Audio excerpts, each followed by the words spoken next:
Halo, assalamualaikum warahmatullahi wabarakatuh. Jumpa lagi dengan saya Ale Channel. Kali ini kita akan mengupdate kembali informasi pembunuhan ibu dan anak di Subang, Jawa Barat, yang dimana hari ini sudah memasuki hampir 3 bulan lebih. Kasus ini belum juga terpecahkan oleh pihak penyidik.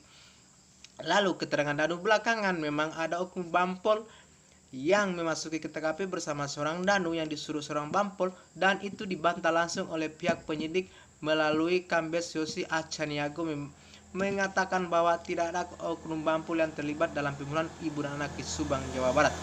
Lalu seperti apakah pengakuan Danu tersebut sehingga dia mengaku ada oknum Bampol? Seharusnya kalau memang tidak ada oknum Bampol yang masuk ke TKP bersama seorang Danu, seharusnya polisi langsung mengendus si Danu ini untuk ditetapkan sebagai tersangka. Dan katanya itu si Danu disuruh Yoris ya untuk menjaga lokasi kejadian tersebut agar tidak ada barang-barang yang hilang katanya di sana. Tetapi fakta baru mulai terungkap ya, melalui pengacaranya Yoris ini mengungkapkan bahwa ada seseorang yang masuk ke TKP sebelum Danu masuk ke TKP pada hari tanggal 19 Agustus 2021. Siapakah dia? Yuk kita akan simak beritanya berikut ini. Ini saya simak dari tribunbali.com pada Kamis 11 November 2021. Yuk kita baca selengkapnya. Melalui pengacaranya, Yoris mengungkapkan bahwa pada 19 Agustus 2021 bukan hanya Danu yang masuk ke TKP, ada juga Pak Yosef dan Pak Mulyana juga masuk ke TKP. Kami sudah melaporkan kepada polisi juga untuk diusut, ucap Taufan di Polres Subang pada Rabu 10 November 2021. Wah, nampaknya kasus ini semakin seru untuk disimak ya. Siapakah sebenarnya yang terlibat di balik semua ini? Yang jelas yang diterima saat ini yang secara intensif yaitu Yoris kembali diperiksa, Danu kembali diperiksa, dan Yosef kembali juga diperiksa. Dari sekian 54 saksi yang terperiksa, hanya Yoris, Danu, dan Yosef ini yang paling banyak mengalami pemeriksaan oleh pihak penyidik saat ini. Apakah sebenarnya keterlibatan mereka? Kenapa mereka saat ini saling menyerang ya? Saling serang menyerang. Lewat pengacaranya mereka saling serang. Yoris mengaku ada orang sebelum Danu masuk ke TKP, yaitu Pak Mulyana dan bapaknya Pak Yosef. Ada apa dengan keperluan mereka masuk ke TKP? Ini kan barang ini, lokasi ini sudah dipasang garis polisi oleh pihak kepolisian. Kenapa mereka tiba-tiba tiga orang ini berani sekali masuk ke lokasi kejadian? Ada apa? Dan menurut keterangan Yoris ini melalui pengacaranya ya, bahwa ada barang yang diambil Pak Yosef di tempat kejadian. Barang apakah itu? Ini menjadi pendalaman dan masih diselidiki oleh pihak kepolisian ya.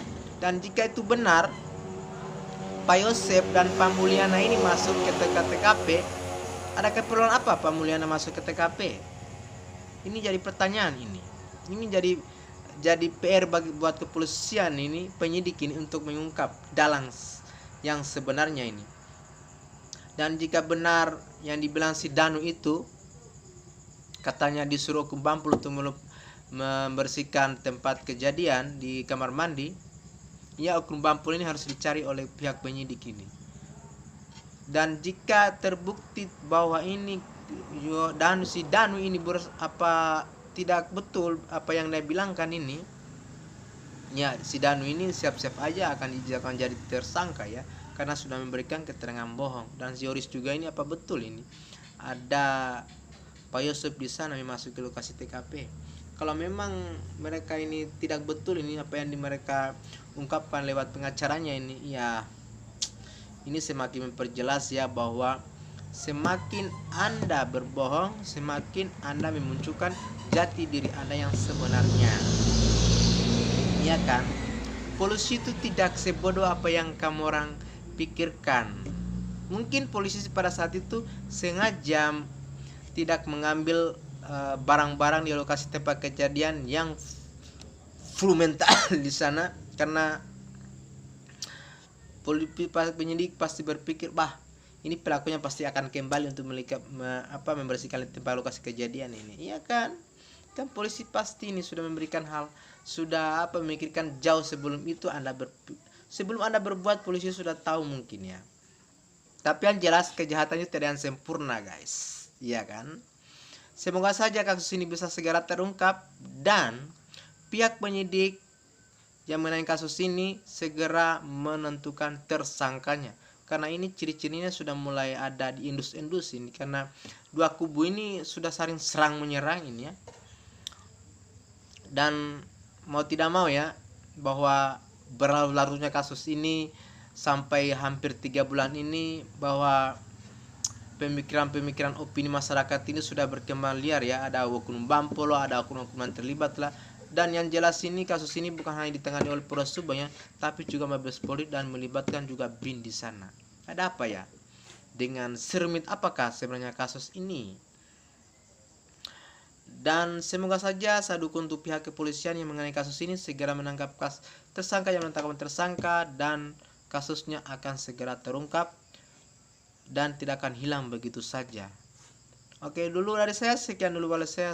Wassalamualaikum warahmatullahi wabarakatuh. Salam dari saya, Ale Channel. Bye bye.